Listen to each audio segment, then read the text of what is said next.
Good afternoon sa inyong lahat. Eto, pauwi na. Nag-walk lang ako ngayon kasi nga walang sasakyan. Isa sa mag-antay pa ako ng masasakyan, mas maigi na lang maglakad na lang. Tipid pa sa pamasahe. At syempre, naka-exercise pa. Tapos syempre maganda nga kasi maglakad daw ng malilim kasi dito sa nilalakaran ko.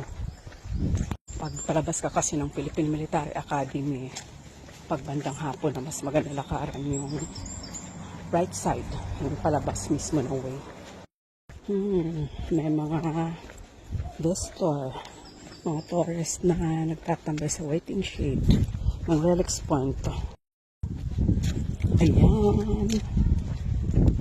Halatang mahangin, laglagan ng mga damo sa daanan, mga hindi damo, dahon ng mga